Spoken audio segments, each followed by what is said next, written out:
Hello students, आज हम आपको एक्सप्लेन करेंगे काव्य खंड का चैप्टर 3 पथिक। उससे पहले हम आपको अवगत करा दें इस कविता के कवि से। और इस कविता के कवि हैं श्री राम नरेश त्रिपाठी जी, और इनका जीवन परिचय पहले जान लेते हैं। राम नरेश त्रिपाठी जी द्विवेदी युग की राष्ट्रीय सांस्कृतिक काव्य धारा के छायावाद पूर्व की खड़ी बोली के महत्वपूर्ण कवि माने जाते हैं। इनका जन्म उत्तर प्रदेश के कोयरीपुर गांव में सन 1881 में हुआ था, और इनके पिता रामायण के बहुत ही अधिक प्रेमी थे, और इसी बात का इन पर गहरा प्रभाव भी पड़ा था। त्रिपाठी जी ने हिंदी, बंगला और अंग्रेजी का अच्छा ज्ञान प्राप्त किया और सामाजिक तथा राष्ट्रीय कार्यों में योगदान देने लगे। उन्हें भ्रमण में बहुत ही अधिक रुचि थी। भारतीय रियासतों के अनेक राजा महाराजाओं से इनकी मित्रता भी थी। उन्हीं के साथ ही वे भी भ्रमण के लिए जाया करते थे। श्री त्रिपाठी जी 20,000 किलोमीटर पैदल यात्रा भी करके इन्होंने अपना इस शौक़ को भी पूरा किया था, और इस यात्रा के दौरान इन्होंने हजारों ग्राम गीतों का संकलन भी किया था, और इनका सन 1962 में निधन हो गया था। इनकी रचनाओं पर अगर हम गौर करें तो त्रिपाठी जी की रचनाएं हैं पथिक, मिलन और स्वप्न, ये खंड काव्य हैं। मानसी, स्फुट कविता संग्रह है, और कविता कौमुदी, ग्राम्य गीत, ये संपादित इनके हैं। गोस्वामी तुलसीदास और उनकी कविता इनकी आलोचना में इन्होंने रचित की है, और इनकी रचनाओं में नवीन आदर्श और नवयुग का संकेत स्पष्ट दिखाई देता है। अगर हम भाव पक्ष की ओर नज़र डालें तो कविवर राम नरेश त्रिपाठी जी का भाव पक्ष सरस किंतु प्रेरक है। उसमें सजीवता स्पष्ट दिखाई देती है और प्रवाह गम्यता भी है, तो प्रभावमयता भी है। राम नरेश त्रिपाठी जी प्रकृति के चितेरे हैं, इसलिए उनकी कविताओं के भाव स्वस्थ और सुंदर हैं। कला पक्ष अगर हम देखें इनका, तो त्रिपाठी जी की रचनाओं में देशभक्ति की भावना का समावेश बड़ी कुशलता से वे करते हैं। उनकी भाषा सहज, सरल और खड़ी बोली है, किंतु वे शुद्ध संस्कृत शब्दों के प्रति आग्रही नहीं हैं। उर्दू शैली के प्रचलित शब्दों का भी उन्होंने खुलकर प्रयोग किया है। साहित्य में अगर हम स्थान इनका देखें तो साहित्य के क्षेत्र में त्रिपाठी जी ने विविध रूपों में महत्वपूर्ण कार्य किया है। त्रिपाठी जी ने हिंदी, उर्दू, संस्कृत और बंगला के प्रतिनिधि काव्य संकलनों का संपादन भी किया है। बाल कथा कहानी के नाम से उन्होंने रोचक और शिक्षाप्रद कहानियों के कई संग्रह बच्चों के लिए तैयार किए हैं। त्रिपाठी जी हिंदी बाल साहित्य का जनक अगर हम इनको कहें त्रिपाठी जी को, तो यह गलत नहीं होगा। अब हम आपको कविता का जो सारांश है उससे अवगत करा दें, तो प्रस्तुत अंश पथिक शीर्षक खंड काव्य के पहले सर्ग से लिया गया है। इस दुनिया के दुखों से विरक्त काव्य नायक पथिक प्रकृति के सौंदर्य पर मुग्ध होकर वहां बसना चाहते हैं। सागर के किनारे खड़ा पथिक उसके सौंदर्य पर मुग्ध होकर के प्रकृति के इस अद्भुत सौंदर्य को वह मधुर, मनोहर, उज्जवल प्रेम कहानी की तरह पाना चाहता है। कवि प्रकृति का मानवीकरण करते हुए कहते हैं कि आकाश में बादल रंग बिरंगे वेश धारण करके सूर्य के सामने नर्तकी की तरह थिरकते हुए प्रतीत होते हैं। कवि का मन इन्हीं बादलों के बीच बैठकर प्रकृति का आनंद लेने को कर रहा है, जिसके ऊपर नीला मनोरम आकाश है और नीचे विशाल समुद्र है, जहाँ एक ओर समुद्र का गर्जन कवि के मन में साहस पैदा करता है, वहीं दूसरी ओर मलयगिरी से निकलती सुगंधित हवाएं मन को मोहित करती हैं। कवि का मन इस विशाल समुद्र की लहरों में हिलोरे मारने लगता है, और सूर्योदय के समय समुद्र तल से निकलता हुआ सूर्य का प्रतिबिंब समुद्र को अपनी आभा से चमका रहा है। कवि ने इसकी तुलना लक्ष्मी के स्वर्ण मंदिर के कंगूरे से की है। कंगूरा वो होता है स्टूडेंट्स, जो मंदिर के एकदम ऊपर जो रहता है, पॉइंट रहता है मंदिर का, जो एक नोक जैसी दिखाई देती है, उसको कंगूरा कहा जाता है। समुद्र तल को देखकर ऐसा प्रतीत होता है मानो समुद्र ने लक्ष्मी के आगमन की तैयारी में स्वर्ण सड़क तैयार कर दी है। समुद्र निर्भय दृढ़ और गंभीर भाव से गरज रहा है और उसमें उठती हुई लहरें सुंदर लग रही हैं। कवि कहते हैं कि संसार में इससे बढ़कर और कोई सुख नहीं है और अपनी प्रेयसी से इसका आनंद लेने के लिए कहते हैं। तो इसमें बहुत ही खूबसूरती से, बहुत ही अच्छी तरह से सागर के किनारे खड़े पथिक के उसके सौंदर्य पर मुग्ध होने की अवस्था को चित्रित किया गया है। प्रकृति के इस अद्भुत सौंदर्य को वह मनोहर, मधुर और उज्जवल प्रेम कहानी की तरह जो पाने की उसमें लालसा दिखाई दे रही है कविता के माध्यम से, वो अपने आप में एक बहुत ही खूबसूरत चित्र प्रस्तुत करती है। और स्वच्छंदतावादी इस रचना में प्रेम, भाषा और कल्पना का अद्भुत संयोग स्पष्ट दिखाई देता है। कविता में आगे जो कवि कहना चाहते हैं तो उसके आगे का वर्णन इस प्रकार करते हुए वे कहते हैं कि अर्धरात्रि का वर्णन करते हैं उसमें कि अंधेरा होते ही आकाश में तारों की चमक बिखर जाती है। ऐसा लगता है कि जगत का स्वामी चुपके से मुस्कुराता हुआ धीमी गति से आता है और आकाश गंगा के किनारे खड़ा होकर मधुर गीत गा रहा है। प्रकृति के इस सौंदर्य पर मुग्ध होकर चंद्रमा भी हंसता हुआ प्रतीत होता है। वृक्ष पत्तियों और फूलों से सजे हुए प्रतीत होते हैं। पक्षियों की चहचहाहट से उनकी प्रसन्नता जाहिर होती है और फूलों की खुशबू सुख की अनुभूति कराते हैं। मेघ वनों, उपवनों, पर्वतों और कुंजों पर बरसकर अपनी प्रसन्नता प्रकट करते हुए प्रतीत होते हैं। प्रकृति के इस मनोरम दशा को देखकर कवि के आँखों से भी अश्रुधारा बहने लगती है।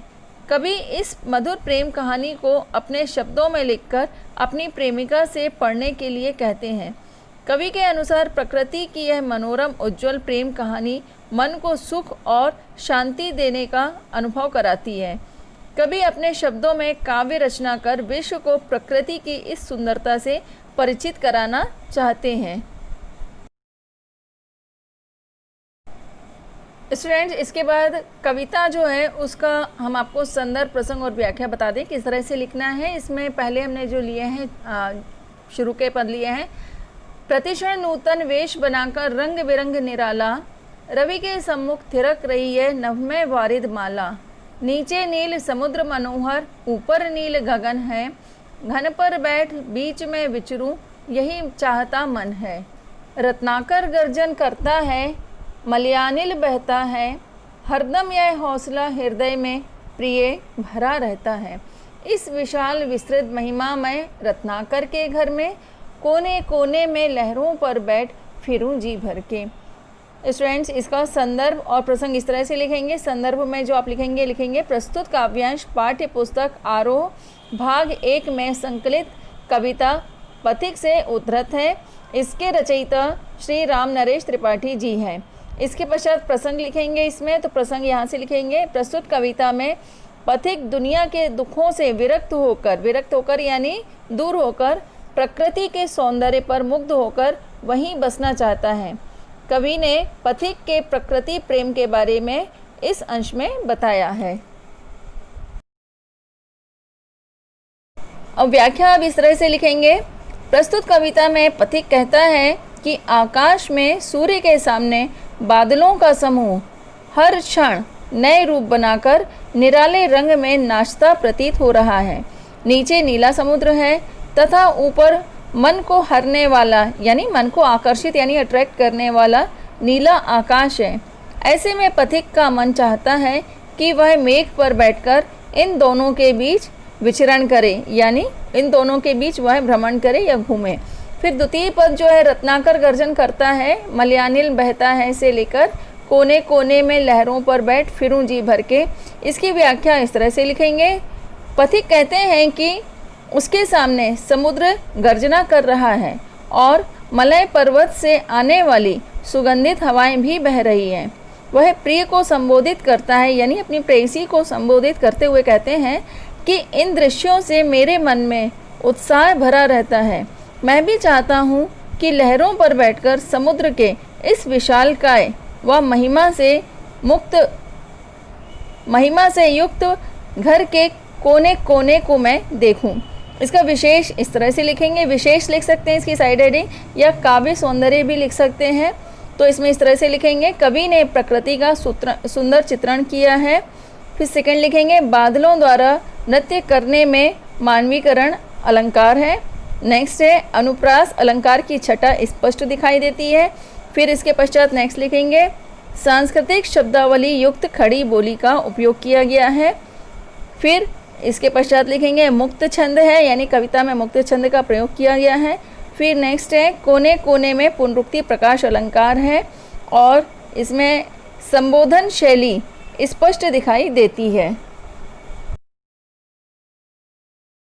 इसके पश्चात नेक्स्ट जो पद दिए गए हैं कविता के वो है निकल रहा है जल निधि तल पर दिनकर बिंब अधूरा, कमला के कंचन मंदिर का मानो कांत कंगूरा, लाने को निज पुण्य भूमि पर लक्ष्मी की असवारी, रत्नाकर ने निर्मित कर दी स्वर्ण सड़क अति प्यारी। फिर इसके पश्चात निर्भय दृढ़ गंभीर भाव से गरज रहा सागर है, लहरों पर लहरों का आना सुंदर अति सुंदर है, कहो यहाँ से बढ़कर सुख क्या पा सकता है प्राणी, अनुभव करो हृदय से हे अनुराग भरी कल्याणी। इसमें भी आप संदर्भ जो है हमने स्पष्ट इसमें लिखा हुआ है और प्रसंग भी है। संदर्भ यहाँ से लिखेंगे प्रस्तुत काव्यांश पाठ्य पुस्तक आरोह भाग 1 में संकलित कविता पथिक से उद्धृत है। इसके रचयिता राम नरेश त्रिपाठी जी हैं। आपका संदर्भ यहाँ तक रहेगा। इसके पश्चात प्रसंग लिखेंगे। इसमें यहाँ प्रस्तुत कविता में पथिक दुनिया के दुखों से विरक्त होकर प्रकृति के सौंदर्य पर मुक्त होकर वहीं बसना चाहता है। कवि पथिक के प्रकृति प्रेम के बारे में बता रहे हैं।